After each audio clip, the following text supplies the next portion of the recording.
नमस्कार friend, short hand stenography 9 में आपका स्वागत है। आज का डिक्टेशन हिंदुस्तान संपादकीय से है।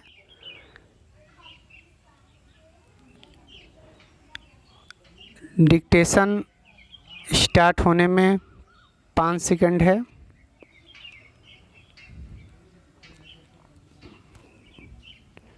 Ready, start.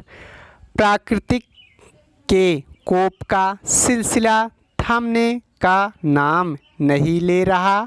यह न केवल दुखद बल्कि चिंताजनक है कि तमाम आफतों के बीच टिड्डियों ने भी भारत में 5 से ज़्यादा राज्यों में कहर बरपा दिया है। ये दल तपती धरती पर बची हुई फसल को चट करने में लगे हैं। यह तो भला हो कि देश के ज़्यादातर खेतों से गेहूं की फसल कट चुकी है, लेकिन ऐसे किसानों की संख्या लाखों में है जो साल भर कुछ ना कुछ अपने खेतों में लगाते ही रहते हैं। विशेष रूप से फल उत्पादकों पर मानो मुसीबत ही टूट पड़ी है। महाराष्ट्र के नारंगी उत्पादकों की चिंता का कोई ठिकाना नहीं है।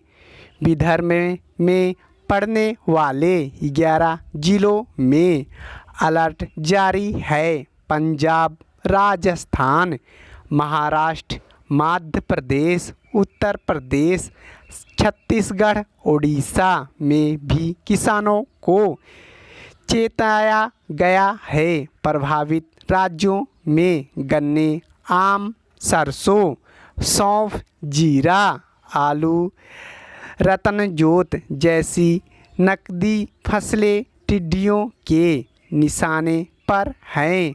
बताया जा रहा है कि ऐसा मामला इन्होंने लगभग 2 दशक बाद किया है। इसमें कोई शक नहीं कि कोरोना की यात्रासादी ने भी टिड्डियों को मौका दिया है। आमतौर पर ईरान, पाकिस्तान की ओर से भारत में आने वाली इन करोड़ों टिड्डियों को पंजाब, राजस्थान इत्यादि राज्यों में रोक लिया जाता है और इससे पहले ईरान और पाकिस्तान में भी किसान व सरकारें मुकाबला करती हैं। इस बार इन सरकारों ने कोरोना के खिलाफ जंग में लगे होने के कारण टिड्डियों पर ज़्यादा ध्यान नहीं दिया है। नतीजा यह है कि भारत में एक बड़ी आबादी है जिसमें ऐसा टिड्डी हमला पहले कभी नहीं देखा था। यह कहने में कोई हर्ज नहीं कि टिड्डियों की ओर से ऐसे हमले की आशंका पहले से ही जताई जा रही थी, लेकिन हमारे यहाँ भी सरकारें कोरोना से जंग में लगी हैं तो टिड्डियों को मौका मिल गया। केंद्र सरकार इसी सप्ताह सक्रिय हुई है और उन राज्यों सरकारों की मदद की जा रही है जो नुकसान झेल रही है। अपनी फसल को लेकर चिंतित हर किसान अपनी अपनी तरह से इनसे झूल ही रही है, लेकिन यह किसी एक या 2 किसानों के लड़ने योग्य लड़ाई नहीं है। ये पतंगे करोड़ों की तादाद में होते हैं। अनुमान है कि एक दल में एक समय में इतनी संख्या 8 करोड़ तक हो सकती है। बहरहाल इस साल के भयावह हमले से हमें हमेशा के लिए कुछ सबक सीखने चाहिए।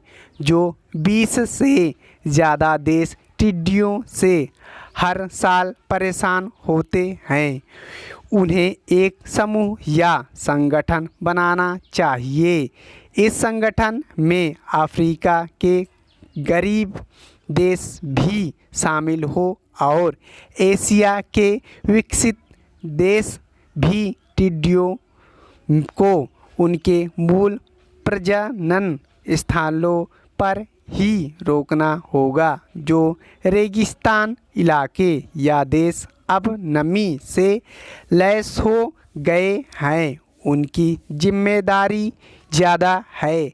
इस भारत में हंस-भाव कोशिश करनी चाहिए कि जल्दी से जल्दी इन टिड्डियों को ख़त्म कर दिया जाए।